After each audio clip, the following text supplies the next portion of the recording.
An all-new Mercedes-Benz C-Class is always a big deal. But for what was once the baby Benz, the C-Class has grown, it's more expensive, and it's arguably matured into a far more premium and technology-filled offering.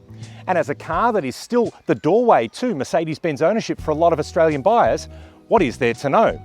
Well, this is the entry-level C200, and here's everything you need to know about it.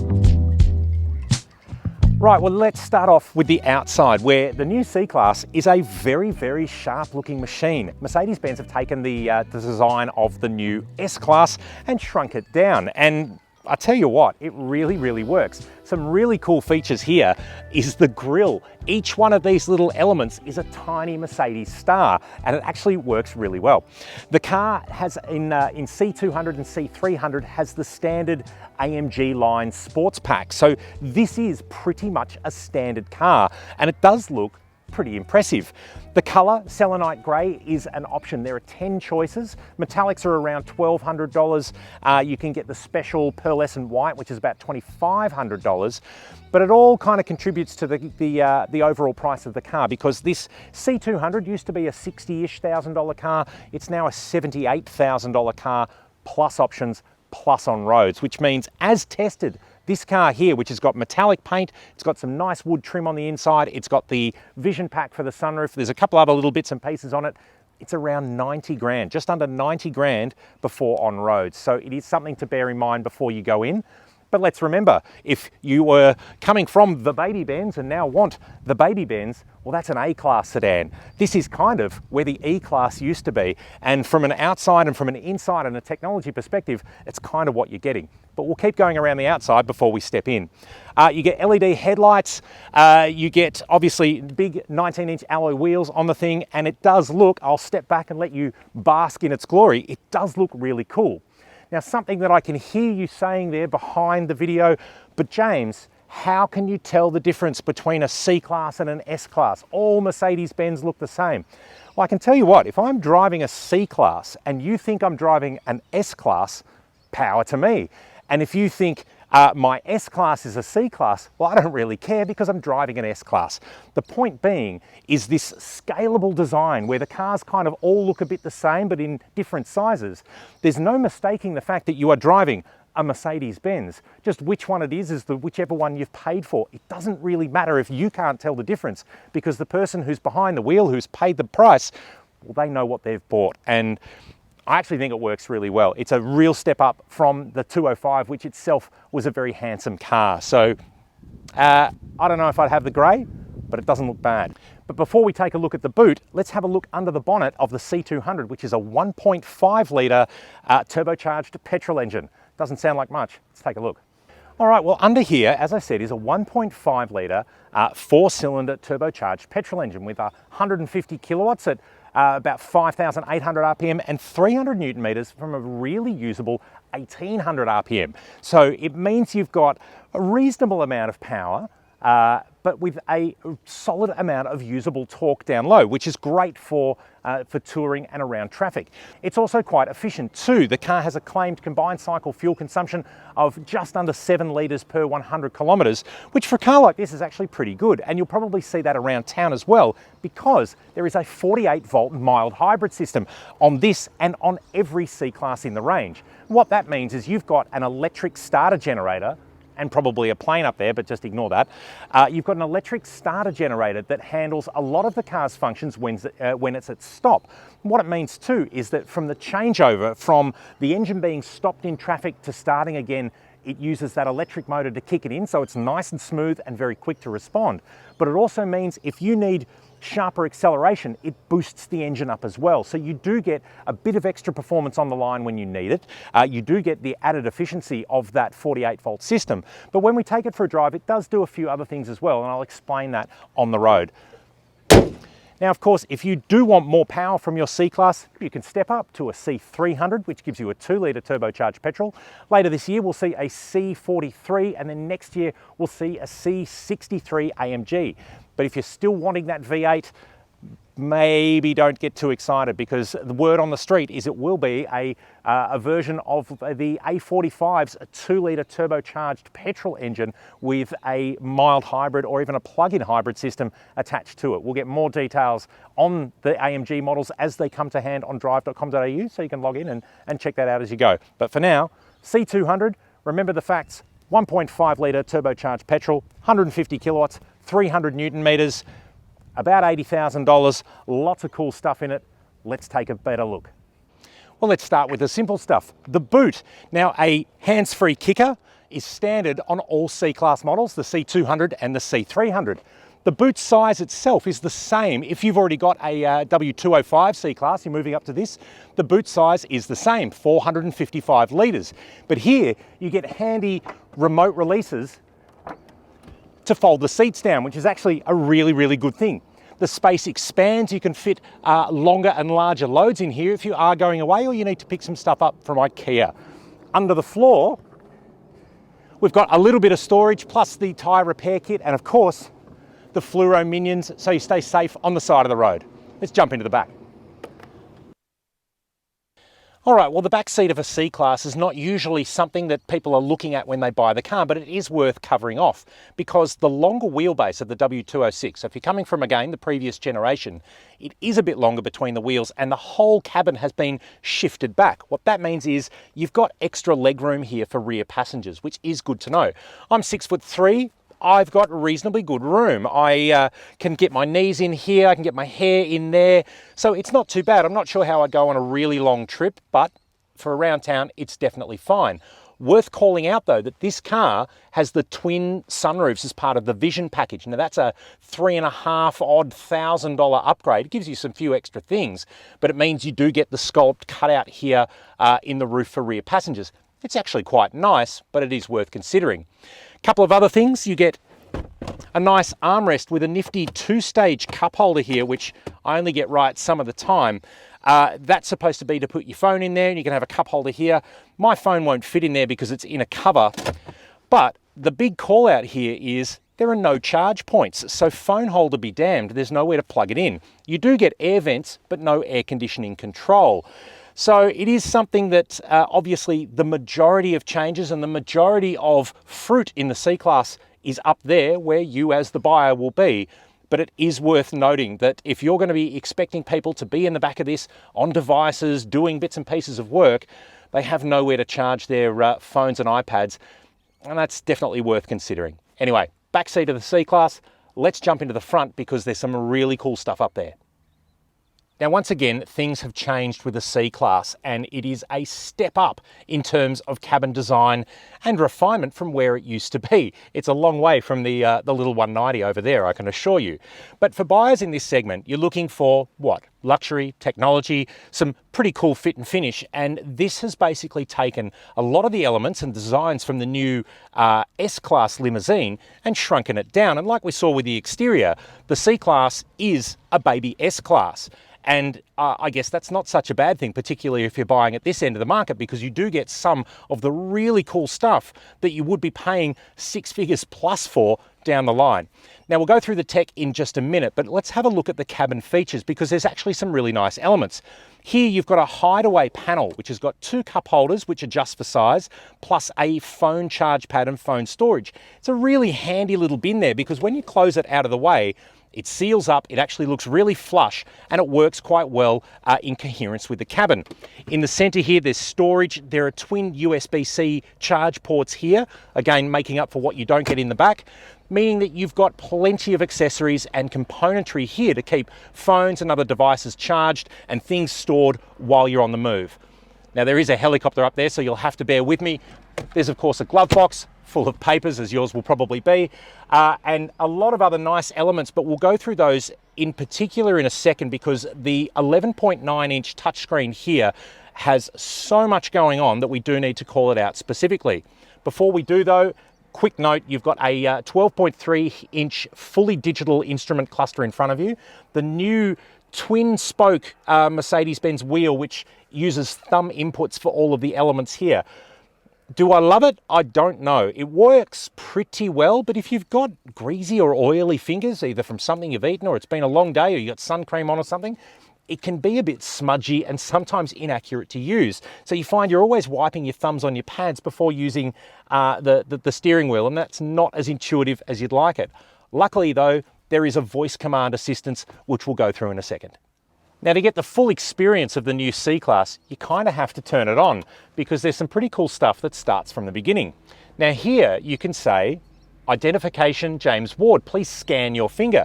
So you can log into the car and your Mercedes Me account, which I'll show you again in a second, with your fingerprint, like on your phone. So I put that in, scan, and we're ready to go. Now that stores my seat setting, my radio presets, my climate control presets, and all other elements to personalize the car, which means if you've got multiple drivers in the house and you've both got fingers, you can have people log into the car and log into their own Mercedes Me account as they get into it. And I think it's actually a really cool thing. This screen here, and we'll go through some of the details. Can I help? First of all, and every time we mention the M word, I'm sorry. she'll pipe in. You've got the voice assistant in the MB. I'm sorry, but I can't help you with that right now. Okay, that's excellent. So you can find that will not only butt in all the time, but it will react to more suggestions and more commands than it ever used to. So this is the upgraded version of the MBUX operating system. And it even does some physical stuff to do with the car. So if I say, hey Mercedes, of course it doesn't work. Hey Mercedes, How may I help you? open the sun blind. I'm opening the roller sunblind on the sliding sunroof. Now, while that is a bit of a gimmick, you can use it for calling people, checking destinations, and doing all that sort of bits and pieces as you used to. And it does get smarter, and it does learn. It does with offline voice processing, so it begins to get smarter and smarter as you use it. I tend to find a bit hit and miss, particularly when calling people, but for the most part, it's actually one of the best systems that we've seen. So on this screen here, to go into some detail, you start with your main menu. You've of course got a navigation system, which has got everything from a 3D map to get you through. You've got then telephony, standard. You've got radio, including a DAB tuner, again standard. Really nice implementation here on the Mercedes, where you get big icons to show you what station you're on. You've got then, of course, your media, so you can stream things from your phone, either through Bluetooth or through Apple CarPlay and Android Auto. Then you can go into the app section here, and I'll show you this on the phone. You can connect this car to your phone using the Mercedes Me app. And what that means is you can have remote control over the car and some of its functions from your phone. It's pretty cool, and I'll get to that in a minute. The other thing that you can do in this one is your comfort. Now, there are near infinity levels of interior lighting you can apply to the new C-Class, and it also has a thing called seat kinetics. And if you've not tried this, it's not quite massage and it's not quite anything. It basically just powers your seat in little ways to keep you, I guess, a bit more alive as a driver. And it's part of the safety suite that goes into this car. Whether you like it or not, I guess, is personal preference. I don't mind it sometimes, but again, it really depends on your mood. It's not as good as a full massage program, but it is something different. Safety, of course, is a big thing with the car, and you can get in and go through all of the vehicle settings that you can configure. Now, we've got, like I said, the Vision Pack, which gives us not only the sunroof, but it gives us the head-up display, gives us heated memory seats. Power is standard, but memory is optional. But it does, in the C200, only have the first elements of the safety suite that comes through. And as you can see, you've got the phone system coming through as well. With the safety suite, we've got things like autonomous emergency braking, you've got adaptive cruise control. It's got a lane departure system, but not a lane keeping aid. You have to step up to the C300 for that. So if you are in the market and you are doing a lot of touring, it is worth having an explore of both the 300 and the 200 at your Mercedes-Benz dealer to try and understand if you do need the extra level of safety suite and technology that goes into the more expensive car. Which is not to say this one doesn't have enough to keep you out of mischief, but you can go even more advanced. Now, another element that we have, you should be. Another element that we have here on the screen is to change, cancel. So here's the thing. Every time you mention the M word, she'll pipe in. So you do get used to kind of zipping it. Coming in here to the dynamic control settings, you used to have the roller wheel there on the console. It's now all done through the screen. And you can change from Eco, Comfort, Sport, Sport Plus, and then an individual setting. Now this car doesn't have adaptive damping or suspension control. You're dealing with your engine performance, your steering weighting, the ambient noise that gets piped through the car, and a couple of other settings there. So it does, again, come down to what you like and where you find, and we'll talk about a bit of that while we're on the road, which is probably the best thing that we should do. But beforehand, I'll show you what's on this instrument display, which again is highly configurable. And again, we'll change camera angle. Now, one of the important things to know about the new range of Mercedes-Benz is you've got this full digital instrument cluster, which can be completely configured to the way you like it. Now, I'll just run through some of the settings here that you can see. So you can have a very understated level that shows you the speed limit, where you're allowed to go, the current kind of performance and the time, basically really cutting down everything that you can see. You can go into a really funky sports performance setting, which gives you a sort of a pseudo three-dimensional look to see. Then we have our standard classic dials, and also worth noting that within these, you can change what shows up in the center pane. So I can go through here, I can look at consumption, my eco display, trip data, even having navigation here. So if I want, say, music on the main touchscreen, I can still have my navigation set up here. So the amount of personalization is pretty crazy. You can even go to a full navigation system here, where you use the wheel to scroll in and out and actually see where you are on a broader stage. And again, if you're doing a lot of big country touring, this is actually a really, really cool view. The other one that is also really cool and kind of pointless when we're in a car park is the assistance view. Now, this shows our car and where we are in relation to other cars. And what's kind of cool is you can see, as I step on the brake, I get a little brake light. If I put my indicator on, I get little indicators on. So we're talking about playing turbo outrun on the dashboard of your car as you drive along. Now, you may have seen this in some other cars. We've even seen it in the Haval H6, where it shows where other vehicles are on the road, and you see them projected into the system depending on where you are. It will show you where you've got clear lane markings when on the highway. It's a very, very clever cruise control system, and it is something that you do sort of need to experience and play with. But as a screen to have up as a main thing, if you're doing a long distance tour, it's kind of a cool one to have. Then, of course, you can get into service and you can see where you are with your Mercedes-Benz and check your gauges, check where you're at in terms of any issues, where the car needs its service. So you can see here we're a long way away from needing anything done on our nice new car. But it means that you can really personalize what it is that you see and when you see it. Now, to do all of this, you use the thumb controls on the steering wheel, and we'll change angle again and I'll show you a couple of things on how these work. All right, so the twin pane steering wheel we saw come in with the updated and facelifted E-Class. And what you get here are these 4 touch-sensitive pads here, and you've got buttons to click through, but you've also got swipes to move through. And what that means is that here you've got your menu options. This one here does the same thing but controls the touchscreen element, so you don't have to lift your hands from the wheel to do things on the center screen, which is quite cool. Down below here, you've got your telephony and audio, so you can trigger the voice assistant, you can trigger your favorites, you've got volume slider.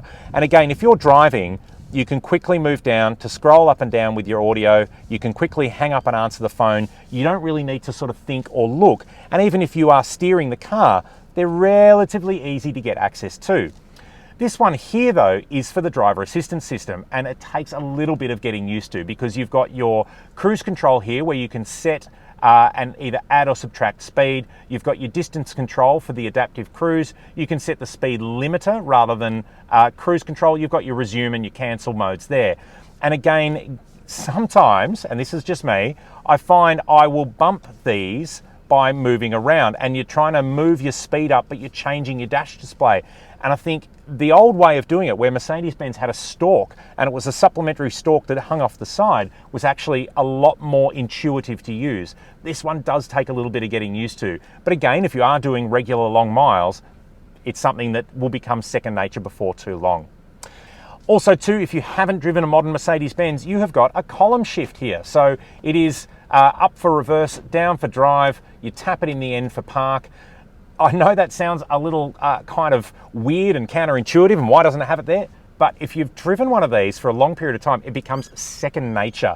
Just don't immediately get out of a car that has its indicator stalk here and jump into one of these, because you'll find that if you're going to be turning left, you'll accidentally kick the car into reverse out of habit. But look, once you do get used to it, this works brilliantly in a reverse parking situation, because you can be looking in your mirrors, looking over your shoulder, and you can move this up and down without even having to guide where your hand is. It becomes very, very easy to use. So it is something that if a Mercedes-Benz is a new choice for you, it does have a column shift, but bear with it and get used to it. It does actually work quite well. Worth noting that your other stalk over here has got your wipers and your high beam. This car has an adaptive high beam setting, so it will be automatic because your headlights are down here on the console. And as a safe driver, just leave them on automatic. Never touch that button. You don't need to play with it. Put it on auto, never touch it again.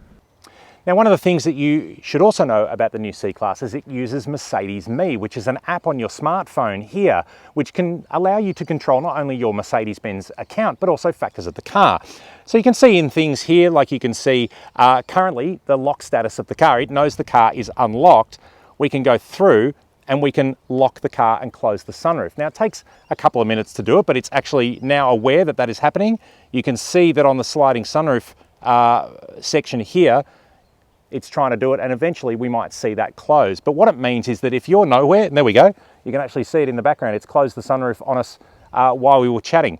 But what it means is that you can control elements of your car and your Mercedes-Benz life from your phone. If you're out at lunch and someone says, oh, you must simply go to this place, saw an awesome episode of Drive TV, they went to this really cool location, you can actually go to your app, send it to the car remotely so that the car next time you have in it has the destination already ready to go.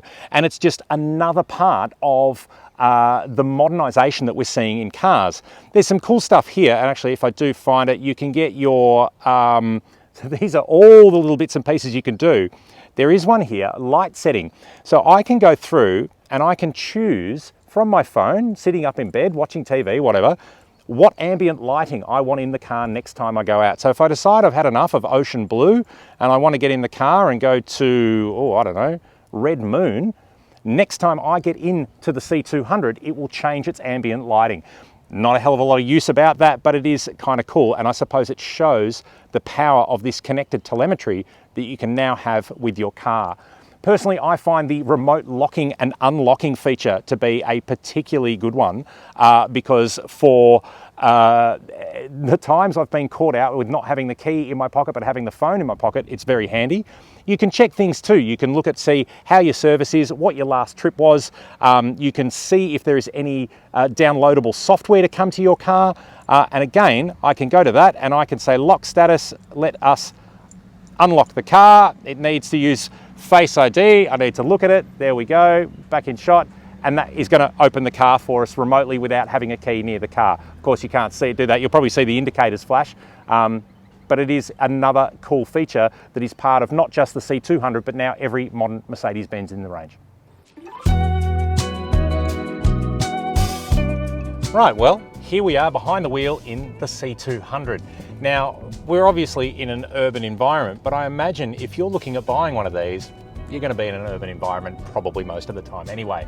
And I guess that's where you can really tell the merit of a car and the actual measure of the car, because out on a twisty, wonderful, scenic, windy road, to be fair, every car is pretty bloody brilliant.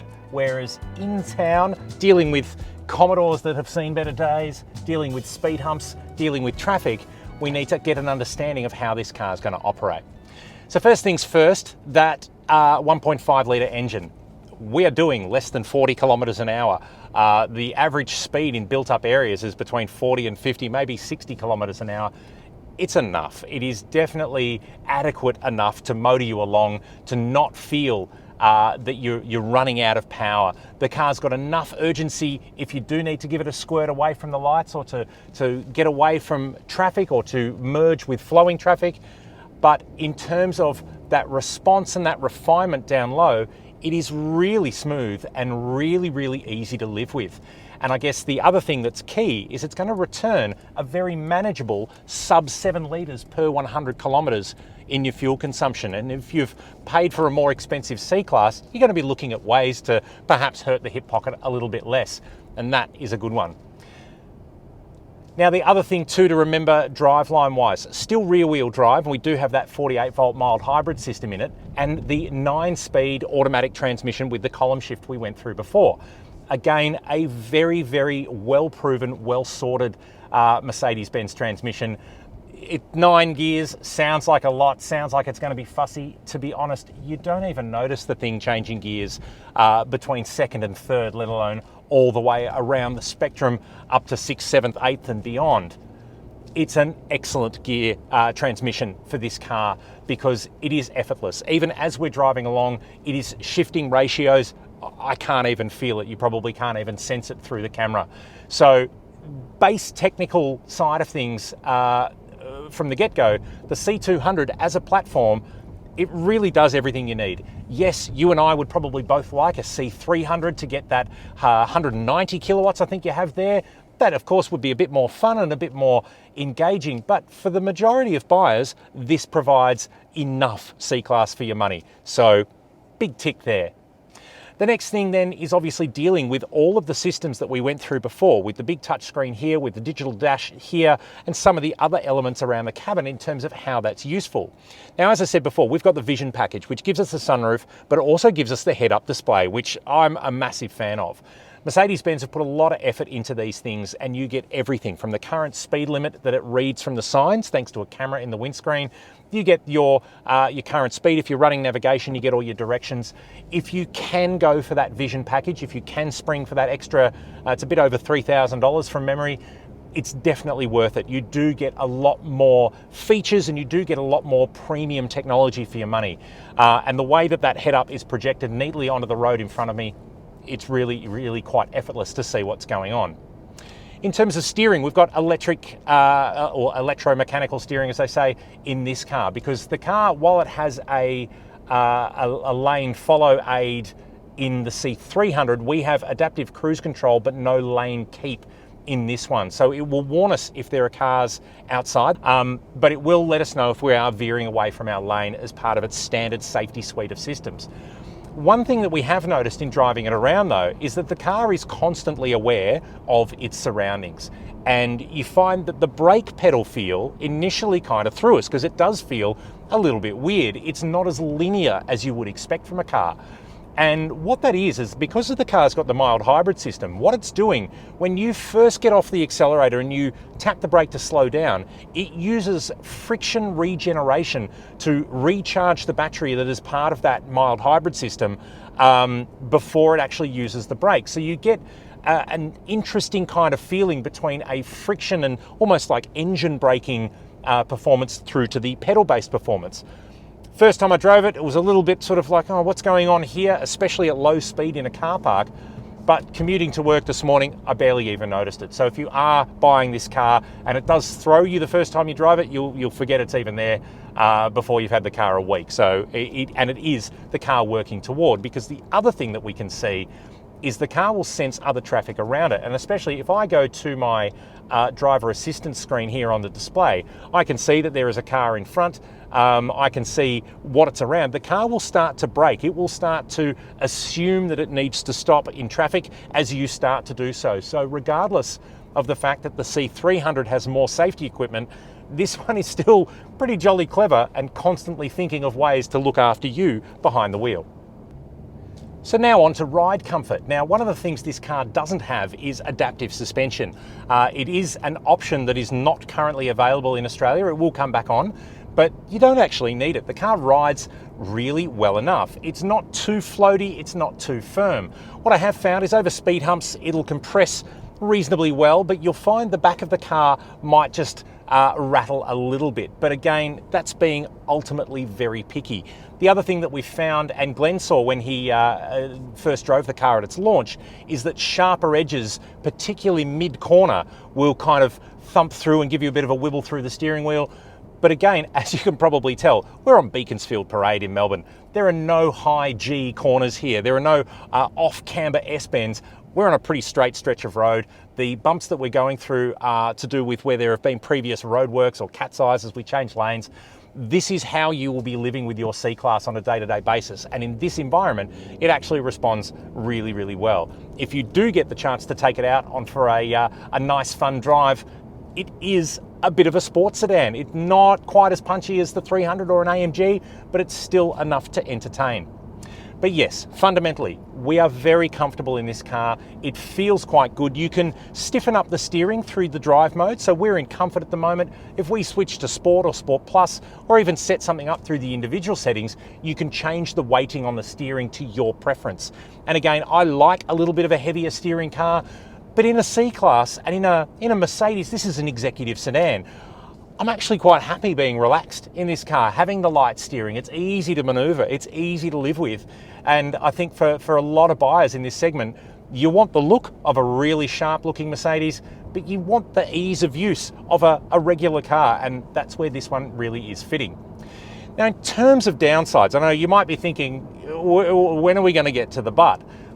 We don't actually need to. The big question around the C-Class when it launched was its price. It has changed dramatically. The 200 has gone up around $12,000 from where the W205 C-Class was positioned. So you are paying more to get into a car like this. And as I've said before, if you really want the entry-level Mercedes, where the 190 and the other generations of C-Class filled that gap, you've now got an A-Class and a CLA to get you in if you want the small four-door sedan.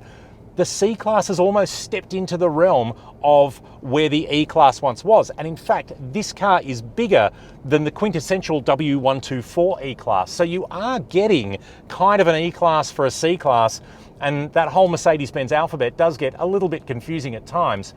But I think the under sort of lying thing here is, yes, it is more expensive, but you are getting a lot more car for your money, and it is just something that you need to bear in mind, particularly if you are used to the previous generation or a generation before, and its price point or its lease payments, you might be looking a little bit higher up the spectrum for where you need to be in pricing. And that really is the only kind of downside of the new C-Class. We find it has got amazing levels of technology. It's got enough equipment in its standard trim.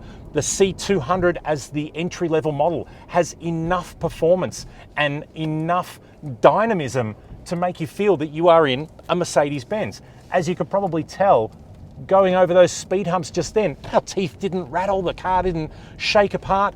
It performed well enough, and I think as an all-rounder and as an entry-level step in a world which is fast becoming the domain of the SUV, the all-new C-Class, and particularly this C200 for where it is price positioned, is an awful lot of car for the money. Right, well there you have it. Absolutely everything you need to know about the all-new Mercedes-Benz C200. If you got to this point in the video and you're like, what did he say back at the start? Here is your cheat sheet. The C200 starts from just under $80,000. That 1.5 litre turbocharged petrol engine, you know what? It's adequate. It's fine for kicking around town. It's fine for cross-country touring. If you want more power, you can have it, but you do have to pay for it. So this car, in its standard form, is actually pretty good because you get a lot of looks, you get a lot of tech. The Vision package that gives you the sunroof and a few other bits and pieces, you know what? It's actually a really, really nice addition to the car, but it's entirely up to you. It doesn't change it. And I guess you can personalize this either with more treatment, different colors, more features, or even go up to a C300 depending on your budget. And that's the key. The price is the price is the price. You can log into the Mercedes-Benz website and see every single new C-Class they have right now. You can find the exact car that you like, and it costs you the same as it costs me to get to your local Mercedes-Benz dealer.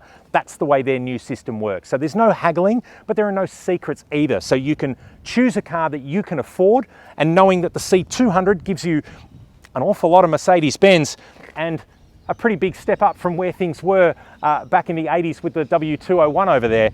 It's definitely a solid executive platform for that standard C-Class, mid-size, premium, luxury executive car.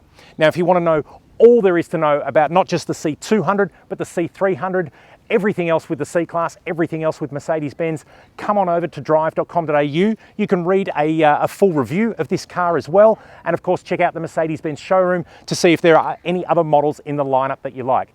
If this video, you have liked it, don't forget to hit the like button, hit subscribe to stay up to date with all of our latest videos, and hit the bell icon so that you get a notification every time a new video is published. How have you found this one? I've kind of rabbited on for quite a lot of stuff. We've dialed down poor Frank over there for the amount of video shots that he has to do and put the emphasis on information. If you like this format, let us know and we'll do more of it.